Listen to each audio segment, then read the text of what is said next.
Welcome to Here You Go. Here You Go is a project I started in order to present media that has been created or enhanced with AI. The project is primarily for my own entertainment and experimentation, but feel free to like and subscribe if you enjoy it too. And now for the presentation. Valley of Dreams by Stanley G. Weinbaum is a science fiction novella written in the early 20th century. The narrative revolves around the character Captain Harrison and his crew during the first successful Martian expedition, exploring themes of alien life and the mysterious landscape of Mars. The story follows Captain Harrison and his team as they embark on a mission to explore Mars, encountering various bizarre life forms, including a curious Martian named Tweel. Part 1. Valley of Dreams, by Stanley G. Weinbaum. Captain Harrison of the Ares expedition turned away from the little telescope in the bow of the rocket. 2 weeks more, at the most, he remarked. Mars only retrogrades for 70 days in all, relative to the Earth, and we've got to be homeward bound during that period, or wait a year and a half for old Mother Earth to go around the sun and catch up with us again. How'd you like to spend a winter here? Dick Jarvis, chemist of the party, shivered as he looked up from his notebook. I'd just as soon spend it in a liquid air tank, he averred. These 80 below zero summer nights are plenty for me. Well, mused the captain, the first successful Martian expedition ought to be home long before then. Successful if we get home, corrected Jarvis. I don't trust these cranky rockets, not since the auxiliary dumped me in the middle of file last week. Walking back from a rocket ride is a new sensation to me. Which reminds me, returned Harrison, that we've got to recover your films. They're important if we're to pull this trip out of the red. Remember how the public mobbed the first moon pictures? Our shots ought to pack 'em to the doors. And the broadcast rights, too, we might show a profit for the Academy. What interests me, countered Jarvis, is a personal profit. A book, for instance, exploration books are always popular. Martian deserts, how's that for a title? Lousy, grunted the captain. Sounds like a cookbook for desserts. You'd have to call it Love Life of a Martian, or something like that. Jarvis chuckled. Anyway, he said, if we once get back home, I'm going to grab what profit there is, and never, get any farther from the Earth than a good stratosphere plane'll take me. I've learned to appreciate the planet after plowing over this dried-up pill we're on now. I'll lay you odds you'll be back here year after next, grinned the captain. You'll want to visit your pal that trick ostrich. Tweel? The other's tone sobered. I wish I hadn't lost him, at that. He was a good scout. I'd never have survived the dream beast but for him. In that battle with the pushcart things I never even had a chance to thank him. A pair of lunatics, you two, observed Harrison. He squinted through the port at the gray gloom of the Mare Cimmerium. There comes the sun. He paused. Listen, Dick, you and Leroy take the other auxiliary rocket and go out and salvage those films. Jarvis stared. Me and Leroy, he echoed ungrammatically. Why not me and Puts? An engineer would have some chance of getting us there and back if the rocket goes bad on us. The captain nodded toward the stern, whence issued at that moment a medley of blows and guttural expletives. Puts is going over the insides of the Ares, he announced. He'll have his hands full until we leave, because I want every bolt inspected. It's too late for repairs once we cast off. And if Leroy and I crack up? That's our last auxiliary. Pick up another ostrich and walk back, suggested Harrison gruffly. Then he smiled. If you have trouble, we'll hunt you out in the Ares, he finished. Those films are important. He turned. Leroy. The dapper little biologist appeared, his face questioning. You and Jarvis are off to salvage the auxiliary, the captain said. Everything's ready and you'd better start now. Call back at half-hour intervals, I'll be listening. Leroy's eyes glistened. Perhaps we land for specimens now, he queried. Land if you want to. This golf ball seems safe enough. Except for the dream beast, muttered Jarvis with a faint shudder. He frowned suddenly. Say, as long as we're going that way, suppose I have a look for Tweel's home. He must live off there somewhere, and he's the most important thing we've seen on Mars. Harrison hesitated. If I thought you could keep out of trouble, he muttered. All right, he decided. Have a look. There's food and water aboard the auxiliary, you can take a couple of days. But keep in touch with me, you saps. Jarvis and Leroy went through the airlock out to the gray plain. The thin air, still scarcely warmed by the rising sun, bit flesh and lung like needles, and they gasped with a sense of suffocation. They dropped to a sitting posture, waiting for their bodies, trained by months in acclimatization chambers back on Earth, to accommodate themselves to the tenuous air. Leroy's face, as always, turned a smothered blue, and Jarvis heard his own breath rasping and rattling in his throat. But in 5 minutes, the discomfort passed, they rose and entered the little auxiliary rocket that rested beside the black hull of the Ares. The underjets roared out their fiery atomic blast, dirt and bits of shattered biopods spun away in a cloud as the rocket rose. Harrison watched the projectile trail its flaming way into the south, then turned back to his work. It was 4 days before he saw the rocket again. Just at evening, as the sun dropped behind the horizon with the suddenness of a candle falling into the sea, the auxiliary flashed out of the southern heavens, easing gently down on the flaming wings of the underjets. Jarvis and Leroy emerged, passed through the swiftly gathering dusk, and faced him in the light of the Ares. He surveyed the two. Jarvis was tattered and scratched, but apparently in better condition than Leroy, whose dapperness was completely lost. The little biologist was pale as the nearer moon that glowed outside, one arm was bandaged in thermoskin and his clothes hung in veritable rags. But it was his eyes that struck Harrison most strangely. To one who lived these many weary days with the diminutive Frenchman, there was something queer about them. They were frightened, plainly enough, and that was odd, since Leroy was no coward or he'd never have been one of the 4 chosen by the Academy for the first Martian expedition. But the fear in his eyes was more understandable than that other expression, that queer fixity of gaze like one in a trance, or like a person in an ecstasy. Like a chap who's seen heaven and hell together, Harrison expressed it to himself. He was yet to discover how right he was. He assumed a gruffness as the weary pair sat down.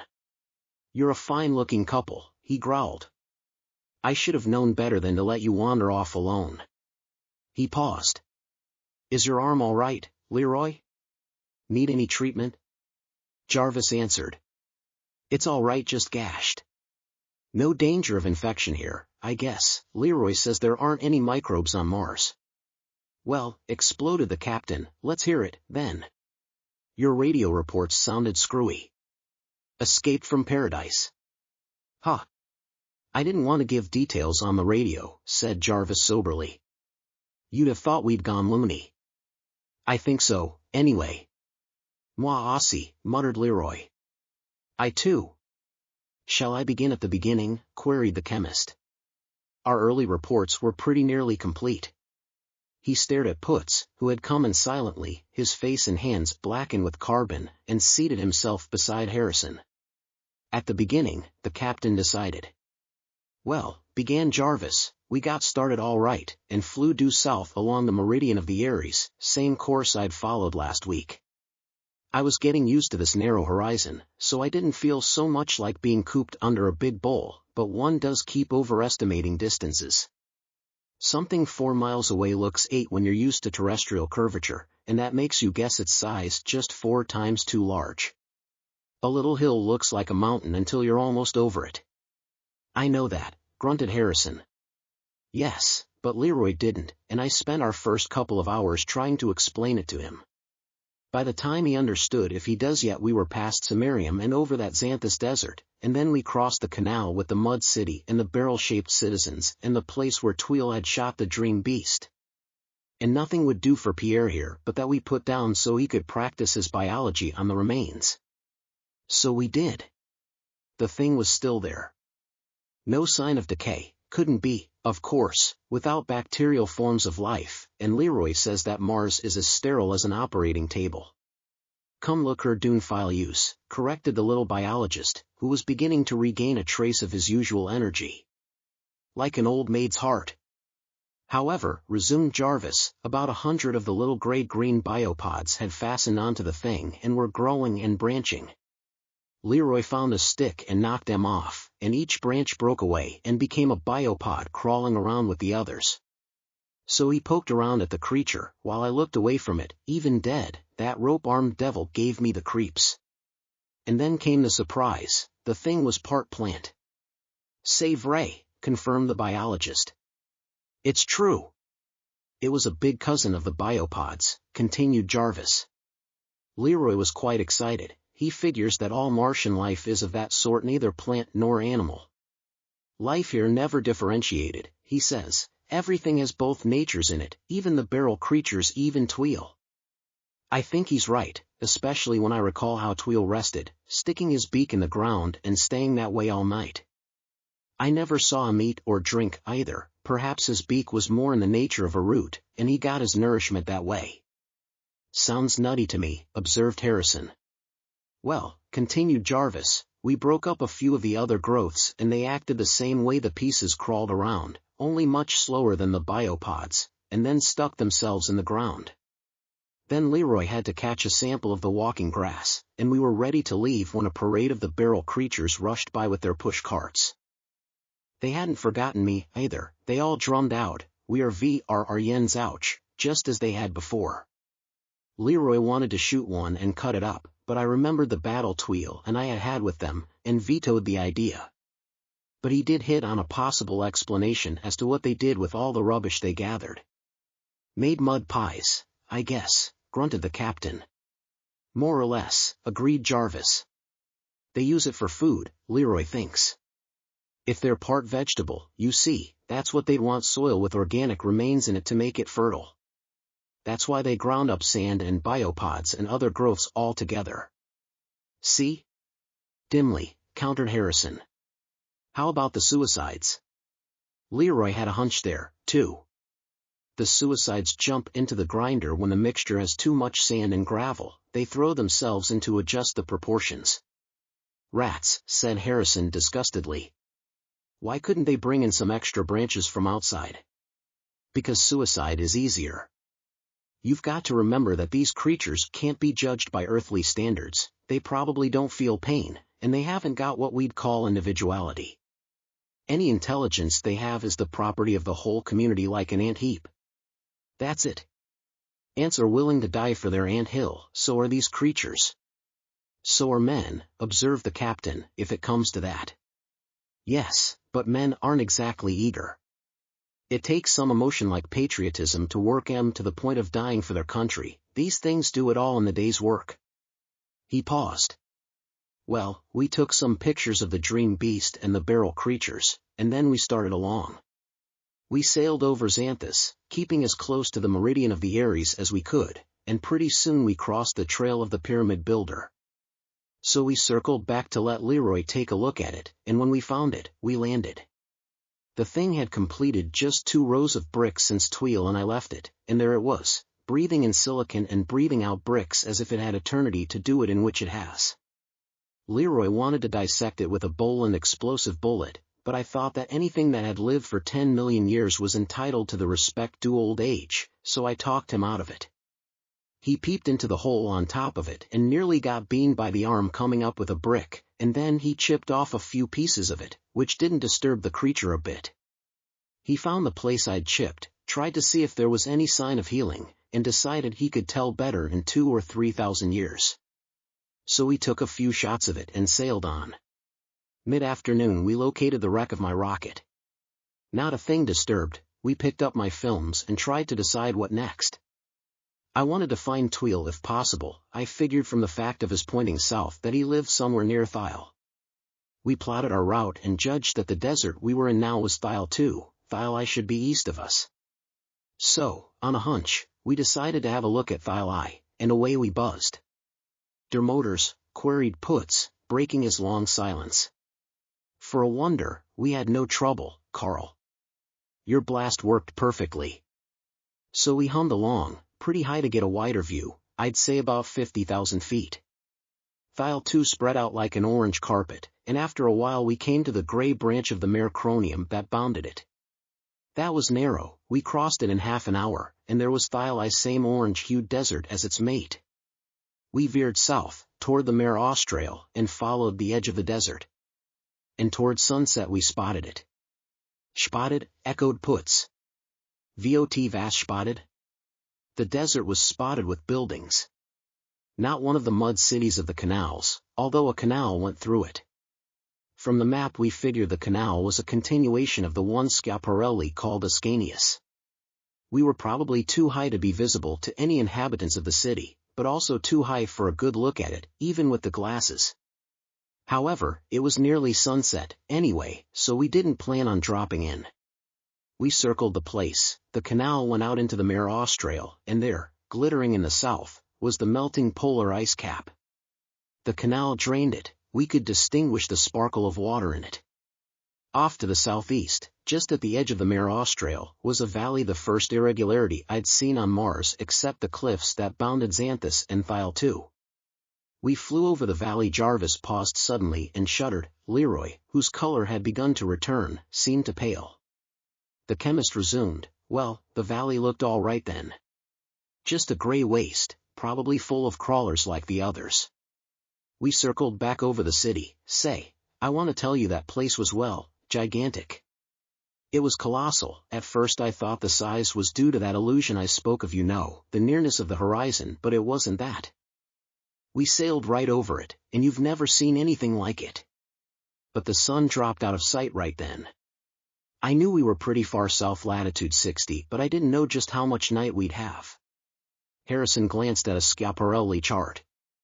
"About 60, he said.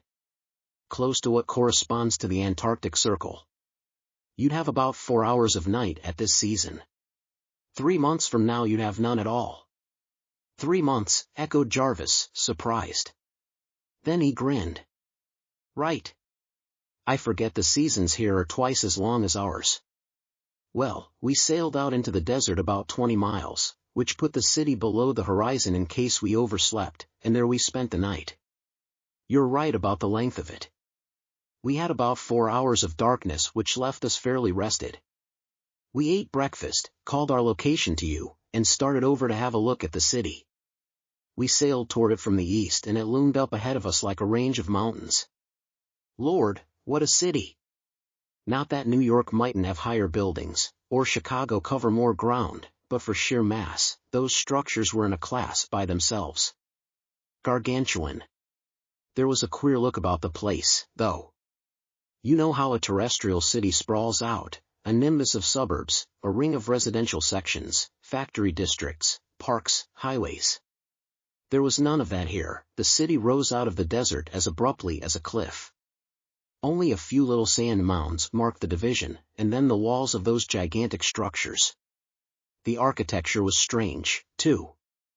There were lots of devices that are impossible back home, such as setbacks in reverse, so that a building with a small base could spread out as it rose.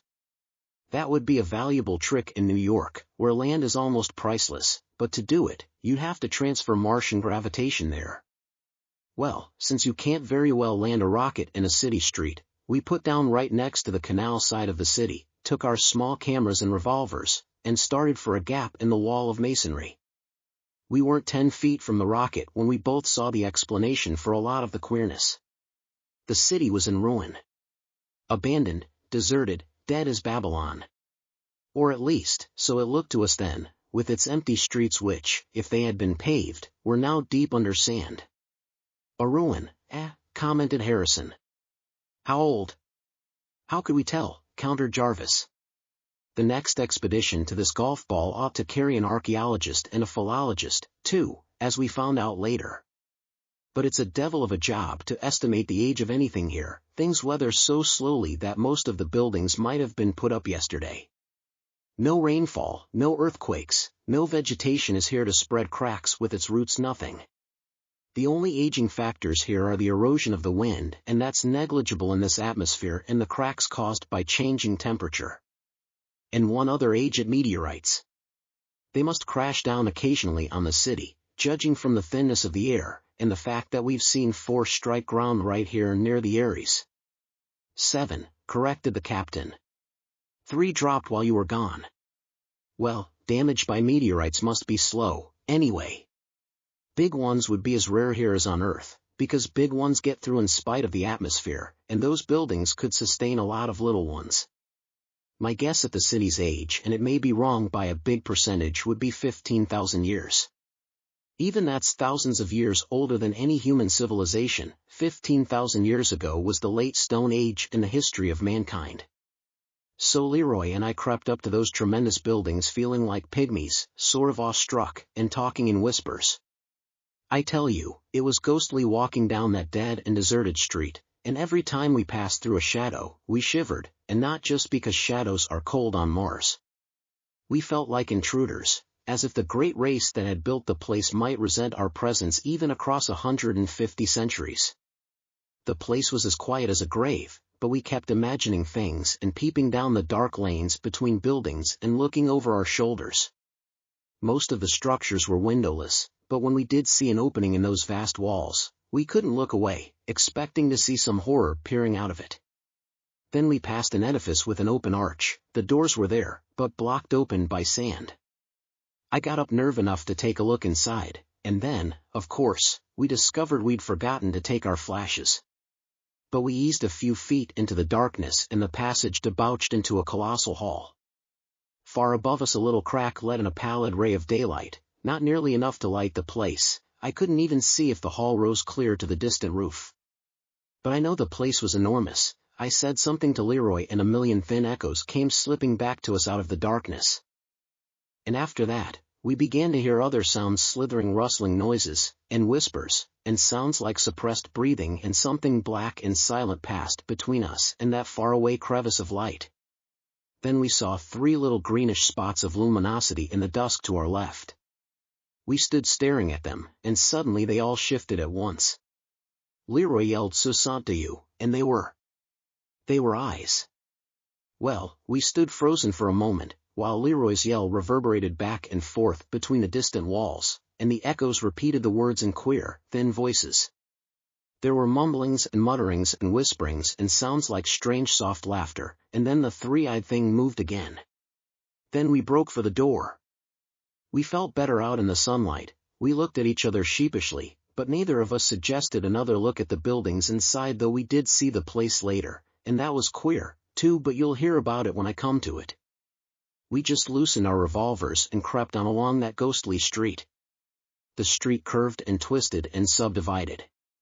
I kept careful note of our directions, since we couldn't risk getting lost in that gigantic maze. Without our thermoskin bags, night would finish us, even if what lurked in the ruins didn't. By and by, I noticed that we were veering back toward the canal. The buildings ended and there were only a few dozen ragged stone huts which looked as though they might have been built of debris from the city. I was just beginning to feel a bit disappointed at finding no trace of Tweel's people here when we rounded a corner and there he was. I yelled Tweel, but he just stared, and then I realized that he wasn't Tweel, but another Martian of his sort. Tweel's feathery appendages were more orange-hued and he stood several inches taller than this one. Leroy was sputtering in excitement, and the Martian kept his vicious beak directed at us, so I stepped forward as peacemaker. I said Tweel, very questioningly, but there was no result. I tried it a dozen times, and we finally had to give it up. We couldn't connect. Leroy and I walked toward the huts, and the Martian followed us. Twice he was joined by others, and each time I tried yelling Tweel at them, but they just stared at us. So we ambled on with the 3 trailing us, and then it suddenly occurred to me that my Martian accent might be at fault. I faced the group and tried trilling it out the way Tweel himself did, trrrrl. Like that. And that worked. One of them spun his head around a full 90 degrees, and screeched trrrrrl, and a moment later, like an arrow from a bow, Tweel came sailing over the nearer huts to land on his beak in front of me. Man, we were glad to see each other. Tweel set up a twittering and chirping like a farm in summer and went sailing up and coming down on his beak, and I would have grabbed his hands, only he wouldn't keep still long enough. The other Martians and Leroy just stared, and after a while, Tweel stopped bouncing, and there we were. We couldn't talk to each other any more than we could before, so after I'd said Tweel a couple of times and he'd said tick, we were more or less helpless. However, it was only mid-morning, and it seemed important to learn all we could about Tweel and the city, so I suggested that he guide us around the place if you weren't busy. I put over the idea by pointing back at the buildings and then at him and us. Well, apparently he wasn't too busy, for he set off with us, leading the way with one of his 150-foot nosedives that set Leroy gasping. When we caught up, he said something like 1, 1, 2, 2, 2, for no, no yes, yes rock no breed. That didn't seem to mean anything. Perhaps he was just letting Leroy know that he could speak English, or perhaps he was merely running over his vocabulary to refresh his memory. Anyway, he showed us around. He had a light of sorts in his black pouch, good enough for small rooms, but simply lost in some of the colossal caverns we went through. 9 out of 10 buildings meant absolutely nothing to us, just vast empty chambers, full of shadows and rustlings and echoes. I couldn't imagine their use. They didn't seem suitable for living quarters, or even for commercial purposes, trade and so forth. They might have been all right as powerhouses, but what could have been the purpose of a whole city full? And where were the remains of the machinery? The place was a mystery. Sometimes Tweel would show us through a hall that would have housed an ocean liner, and he'd seem to swell with pride, and we couldn't make a damn thing of it. As a display of architectural power, the city was colossal. As anything else, it was just nutty. But we did see one thing that registered. We came to that same building Leroy and I had entered earlier, the one with the 3 eyes in it.